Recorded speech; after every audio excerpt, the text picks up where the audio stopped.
Hey everybody, I'm your host Jason, and I know that I was supposed to have an episode with a group thing with other people, but that's being recorded later on today, and I would definitely miss the deadline, which I'm not trying to do.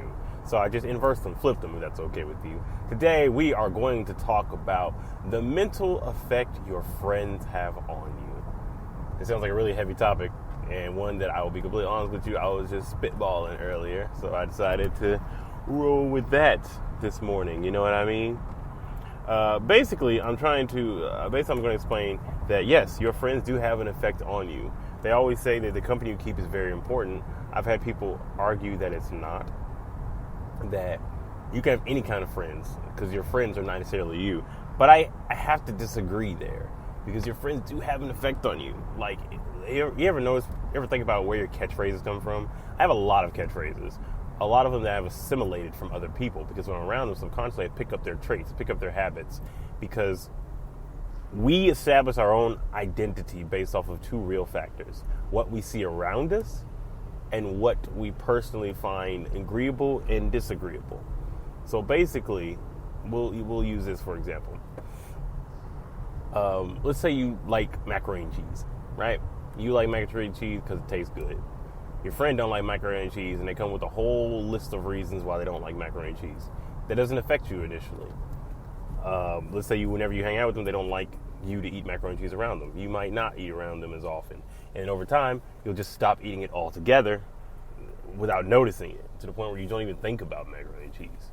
That happened to my friend in cheesecake. They stopped eating cheesecake because their girlfriend hated cheesecake. And they're like, well, I don't eat it around her. And then after a while, they didn't eat it at all. And that happened to me with the macaroni and cheese with one of my friends because I subconsciously associated it with something bad.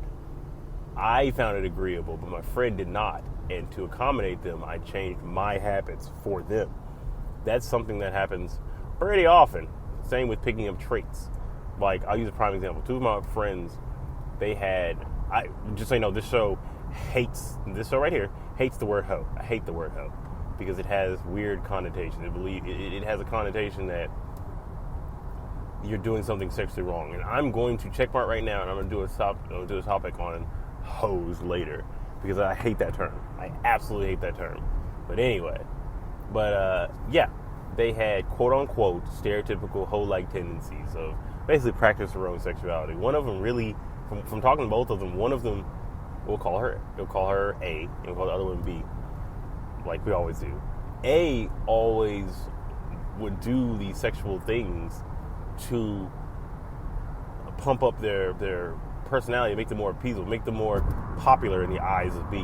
Where like they would have these beautiful partners that even if they treat them badly, they're beautiful, they're handsome, and they would have they would say exploits. Well, I had threesomes and foursomes, all this crazy stuff to make them seem like hot stuff. And the other person said they weren't interested in doing all the things. They're basically like, I'm going to find somebody I like, this is this.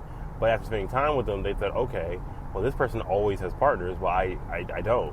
So they started adapting to their friends. They started picking up that at first, and then picking up some of their mannerisms, how they treated partners, how they were treated by partners, and to the point where their dating profile, if you will, became the same. And what I mean by dating profile, I don't mean type of dude, but type of dude or girl, but type of girl, type of way they treat them, even length of relationship. They started syncing up because they started looking for the same characteristics in people. It's because they spent so much time together daily, literally. They spent every day together. They worked together and everything, that they had become more or less the same person without even noticing it, which is so fascinating because talking to them, they blame each other for why they were like that.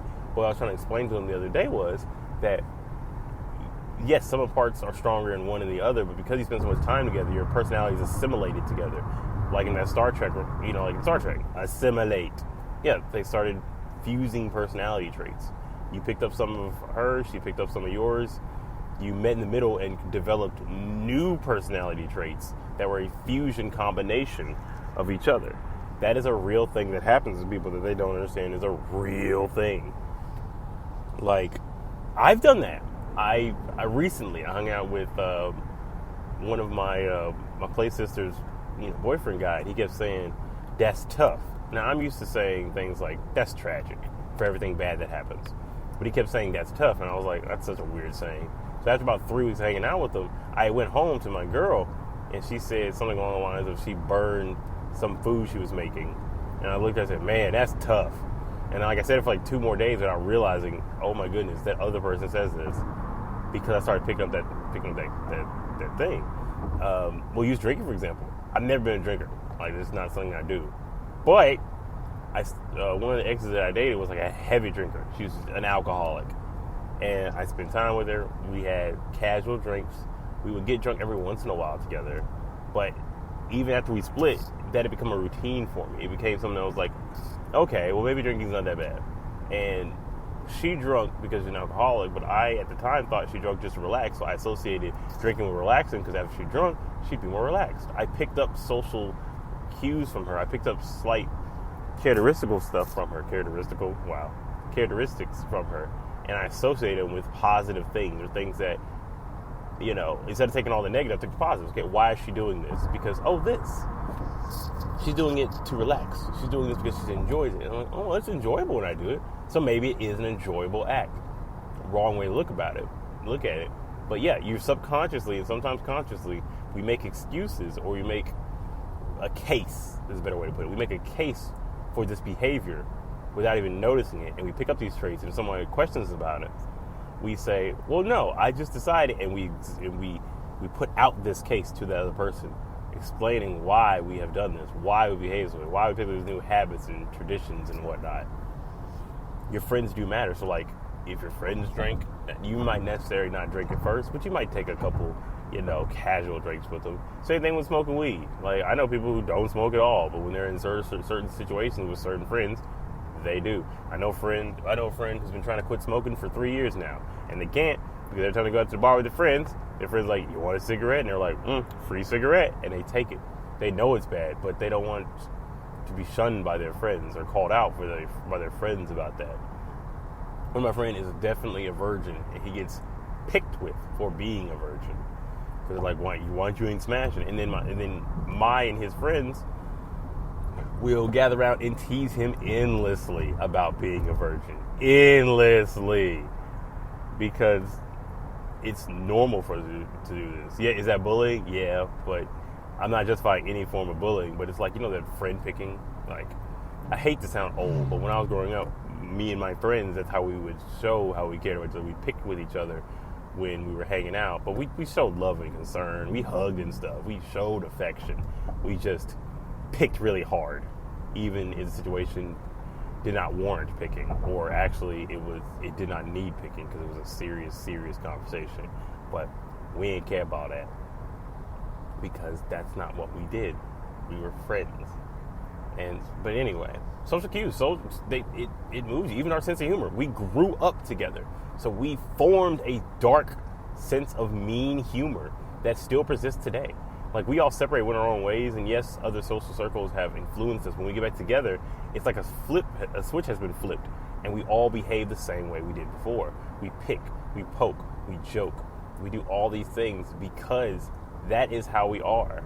That is how we've been ingrained, because of the company that we keep. The company that you keep is important. And that's just from a mental state, subconsciously. Let's look at, like, a legal standpoint. Like, I don't hang out with people who do illegal things, overtly illegal things. I have to say that.